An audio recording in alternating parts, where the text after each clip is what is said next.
Hey everybody, Gil here with the Sailing Vessel Dream Chaser, and last week we showed how we prepared the ports for installing them. We also cut the roof apart and found some roof rot. This week we're going to show you how we actually go about installing the ports. So head down to the boat with my cute little helper. Check it out. All right. Have it back now? Have what, the boat back? Yes. It's close, but not quite. All right, come here. It's solid. It is very good. It is solid. Yes. Here, stand right back here. Back up a little bit. And it's solid over there. What do you think? It's painted. You like it? Yes. You do? Where's the other mast? The other mast is in the shop getting fixed. I'll show it to you in a minute. It goes in the back. It's not on it. No, it's not there. That's actually just a piece of wood holding up the boom. Well, hey everybody, it is now Sunday morning. Deb and I made quite a bit of progress yesterday, but to be perfectly candid, we didn't get a lot of it filmed. So I showed what we covered. It was a lot of sort of tedious work, grinding around those ports, getting them all prepped and ready for sealant today. So today is sealant day, and I got my helper with me, don't I? What is that? Cheese. It's not cheese, it's actually a piece of yellow plastic they used to smooth out the fiberglass. But you know what's funny? What? Grandma said the same thing yesterday. She said, "Who left cheese on the deck?" Why is there a piece of cheese over there, Gilbert? It's not a hunk of cheese, it's a spreader for fiberglass. Like cheese. It's not cheese. But I got my helper with me today. We go on a weekend date, don't we? We always go to where? To Starbucks on Sunday or Saturday. And what'd you get today? Oh, sorry. That's all right. Sorry for your glasses. Okay. What'd you get today? A K-pop. All right. So we are ready now to go ahead and install the glass. And what I'm doing is I'm kind of looking at this real closely. I'm making sure that one, it's completely dry because it was raining outside. I know we're covered, but I wanted to make sure it is. It feels like it, so I think I'm good there. Just want to make sure, what I wouldn't want to do is not have the surface well prepared. So I epoxied this yesterday just to make sure it was good and clean. I think what I might do here is, I have a heat gun down below. I think I'm just going to take the heat gun and run around it one time just to eliminate any possibility of any moisture that's in here. So I'm going to do that, and I believe I'm also going to pull the plywood off of the back here, just because if I need to get back behind it and push the glass out to put some of these small tile spacers that I have behind it, I'll do that. The reason I'm doing that is I really want this glass to essentially be floating in an adhesive and sealant. What I don't want is for the weight of the glass to be pushing it down and having it sit right on the backing and on the bottom. If I do that, that creates kind of a hard spot. It's a place where the glass is potentially hitting it. It also means I don't have enough sealant in that. So by putting a couple of these spacers in here, it's going to do a couple of things for me. One, it's going to allow that little area behind it for cushion, right? And not sort of the weight of it ooze all that sealant out. That's one piece of it. The other thing it's going to do is allow the glass to be flush with the outer edge of the fiberglass, which is really important for me because when I get done with this, I'm going to put a trim ring that's going to go around this. What I don't want to do is have the glass recessed below this, the wood trim goes on, and I create a water channel that would essentially catch rainwater or any kind of water and have it sitting right in that little channel waiting to work its way in. So by making sure that the glass is at least flush with this, if not even a little proud of the outer edge, then I can use the decorative teak ring to press it right down against it and seal along that. That's my thought. And these little tile spacers, I believe, are going to work out really well for me. They're just 1/4 inch spacers. I can put them in a variety of different orientations. I can even put two together if I have a spot where the channel is a little deeper. So that's my next move. Hey, forgive the interruption. Please do us a favor. Click on that thumbs up, the like, and please share this video with somebody you think might enjoy it. All right, so I've got the inside wood off. I'm going to take the one off on the other side and get that heat gun I mentioned a moment ago, and we'll get this heated up.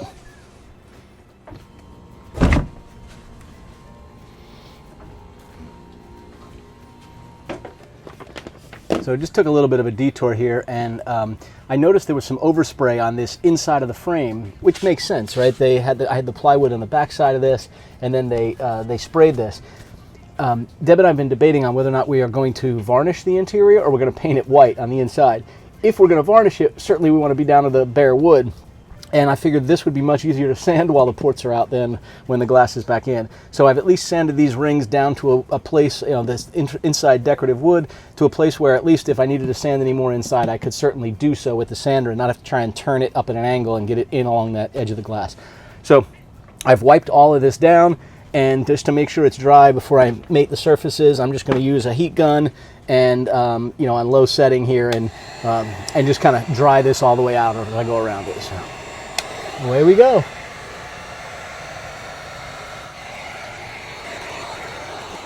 So I've gone ahead and prepared my surface here. What I did was I ran a little bit of painter's tape, this is you're seeing on the yellow, right along the outer edge of the fiberglass, so that any squeeze out of my sealant hopefully will come off a lot easier.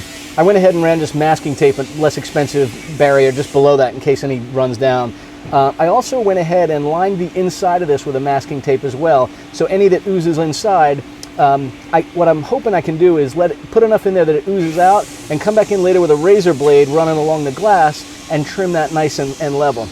So I've done that all the way around the perimeter inside and also on the outside. I've wiped all of this down with acetone, as well as I have my glass prepared. Well, you can see this. I have some of these small handles right here. These are just, from the hardware store. I think that they're designed for is like handles in a bathtub, but they work great for this kind of thing. I'm putting one on the inside and one on the outside. Because I might need to adjust the window from the inside or the outside, I'm putting the handle on there on both sides so I can do that. I am actually not very trusting of these yet, so I'll give it a shot, but I'll still be very carefully holding the bottom of it. I have wiped the outer perimeter surface of that glass as well with acetone to make sure it's clean, there's no oils from touching it on my fingers on there. So I'm using 3M 4000 UV sealant. This is a combination sealer and adhesive, which is really what I want, and it has some UV protection. Normally I would use Boat Life Boat Seal, but interestingly enough I couldn't find it at West Marine, and I didn't plan ahead and ordered online. So I'm going to go ahead and use this. I've not used it before, but this is exactly what it's designed for, so it should be good. This is a semi-permanent bond. It's not like Devil's Juice 5200 that you'll never get off of anything. I'm above the water line, so I'm okay with it not having something that's permanent. I do suspect that over time, I'm going to have to do maintenance on these. I'm going to have to remove the glass, I'm going to have to rebed them. Hopefully that's many years from now, but I want something that I can do just that, right? So I'm hoping that with a knife I could cut through it, or an oscillating cutter, or something along the edge of the glass if I needed to get this out down the road. The directions for this were pretty common to what you would expect with most sealants. It's clean the surface thoroughly, make sure there's no oil on the surfaces, any oily texture. It recommends using acetone or MEK. I'm using acetone. I did get the white color, mainly just because it matches the hull, but frankly it doesn't really matter what it's going to be because you're only going to see it from the inside, and from the outside it's going to be hidden behind a decorative teak trim. So I think this will be just fine. All right, first thing we're going to do is cut our tip to the size we want. Now I actually want this to be pretty thick, so I'm going to make a pretty wide cut on this, wider than I would normally do. I'm going to thread my tip onto the actual tube, and I'll be the first to tell you I forgot my caulk gun back at home, so I went and bought the cheapest one I could get at the hardware store close to where the boat is, because again, I probably have now owned like 8 of these because I never seem to have them when I need them. So I'm going to use this little tool to poke a hole in an opening right in the end of the tube there.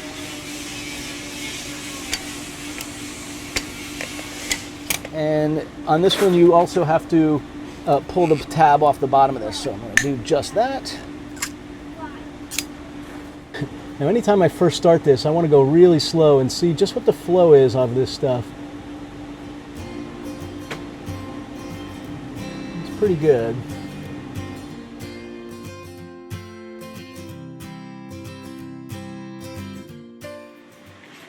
All right, I've got my bead all the way through here. I'll put a diagram up on the screen here to kind of show a close-up of what I've done.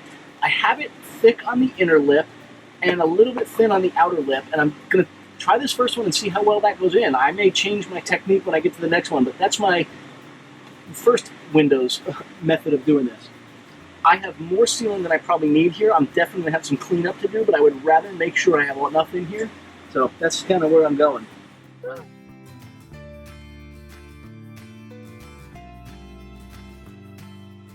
These little spacers are working really good, but I need to add a little bit of space behind them, so I'm about to go inside and do the exact same thing.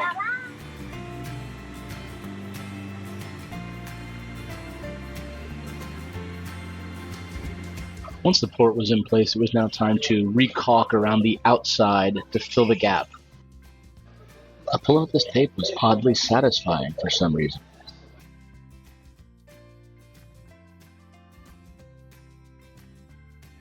I'm looking at this, and on a grade of like A through F, I'm going to give myself like a D minus.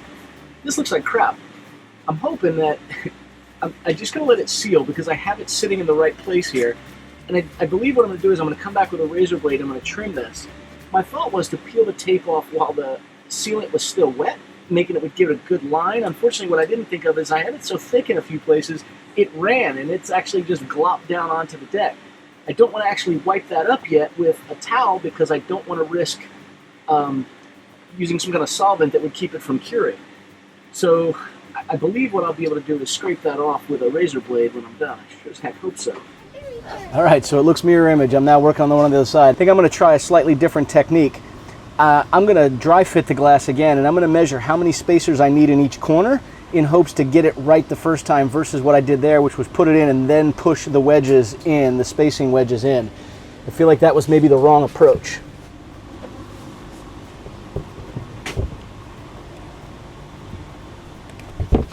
So what I'm doing at this point is I'm using the gap right here with dry fit to see how many of these spacers I need, and I can see exactly what I need for this one. So I am just going to... Happy that you have a friend that's with you? I'm very happy I have a friend with me. It kind of shows me I need 2 on the top, and just so I don't forget when I get down inside, I'm going to essentially put 2 pieces of tape in that corner. So I'm coming up with my own little system here. In the bottom I need 1. Well, after applying the spacers, it was time to repeat the entire process. Put the sealant on the inside edge, and then went ahead and put the glass in. At that point, it was a matter of sealing back on the outside, and then the oddly satisfying tape removal. Well, I'm calling it a day at the yard on Sunday. McKinley was with me all day. She was so good. I was so impressed. She played with little tile spacers and her imagination, and they were birds at one point, and the tip on the caulk gun was a birthday candle, and the Mardi Gras beads were a snake. And she made do for, we've been here 5 hours, and she has played and just entertained herself, and not on the tablet or phone. I was impressed. But we made okay progress. I actually need to put the rest of the ports in. I only got 2 of the fixed ports in. As you saw, I'm gonna go back and do the rest of them, but I really need Deb's help. I think I need somebody on the inside putting spacers in where I point to as I'm putting the glass in, as opposed to this method that I tried on the first port and then even on the second one. So the first one, as you saw, I put the glass in and then I went down below and I pushed out on the glass and put the spacers in, and I'm afraid that starts to spread the adhesive, so that may not be a great method of doing it. On the second one, I dry fit it, determined where the spacers needed to go, taped the spacers to the back of the glass, and essentially sealed all the way around it. That didn't also work great. I think the next step is I'm probably going to put a layer of the sealant down in the actual seated area, and then I'm going to let it skin over and actually start to harden before I put the glass on. So that may be my next approach. Will they work? Yes, I believe they will. Will I have a lot of cleanup just to get this to work? Yes, I think I will. And if I did it a different way, I potentially could save myself 4 times the time it's going to take me in the end on this thing. So after leaving the yard, we decided to go have lunch. We chose ramen noodles. I got a kick out of this.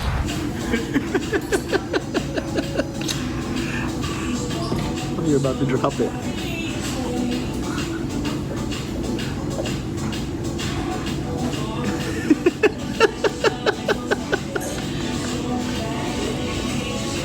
Was that a long one? Mm-hmm. So it's Monday the 12th. We came back to the yard to try and put in a couple more ports.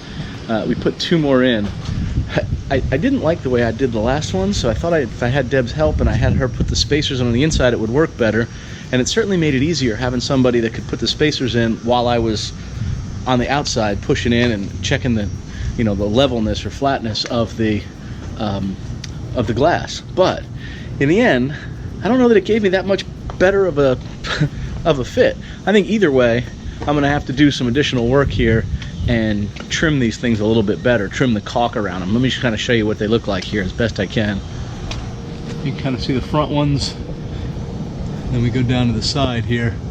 I'll show you my my very odd engineering job to hold the glass tension while it dries. Hold on. So I have these couple of pieces of wood just pushing on it to apply gentle pressure. And you can see how we've got that back port one on. I still have the tape around that one.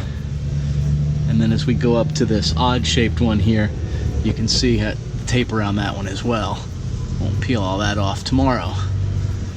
But that's 4 of the 6 now installed at least. Still odd seeing the boat completely covered in tarps. All right, it's Tuesday, late afternoon, early evening, and I came back down to the boat to put a couple more ports in. I've been making a little bit of progress here, doing a couple each day. It takes a little while, and I didn't want to put them all in. I want to get a couple in, learn from one of them, see how it sets up, and then go to the next. So on board we go.